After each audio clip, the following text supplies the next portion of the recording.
Gender and number agreement in Spanish, nouns and adjectives.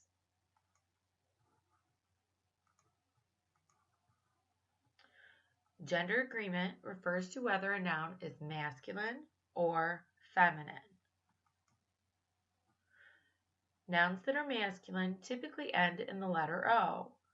For example, libro, chico, and perro all end in the letter O and are all considered masculine nouns.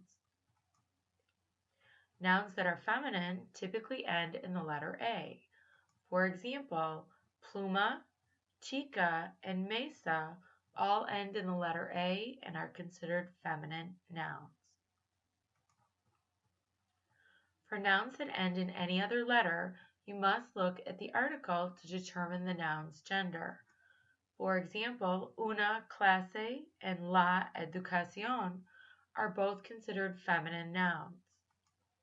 Un lápiz and el arte are both masculine nouns. Don't forget that the article must agree with the noun in both gender and number. The definite articles in Spanish for the masculine forms, el is the singular form, los the plural form. For the feminine forms, la is singular and las is the plural form. For the indefinite articles, the masculine forms un is singular, unos is plural. For the feminine forms, una is singular and unas is plural. Now, to make a singular noun into a plural noun, there are several rules you must follow. The first rule is that nouns that end in a vowel, we simply add an S. For example, libro becomes libros, mesa becomes mesa. Another rule to make a singular noun into a plural noun is that nouns that end in a consonant letter, we need to add es.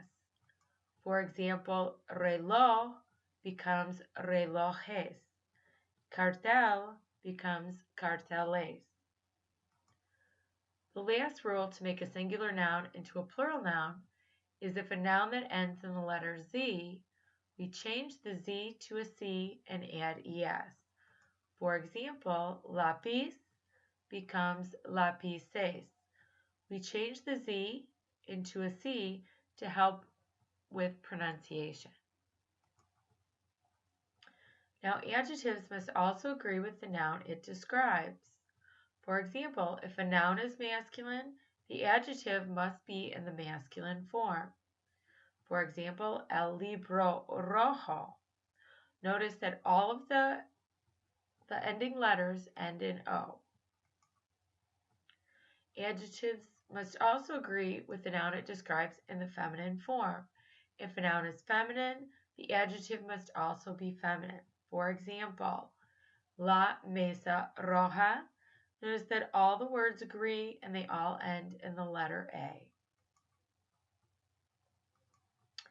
Now, if an adjective ends in the letter E or a consonant, it can be either in the masculine or feminine form. For example, el libro azul, la mesa azul.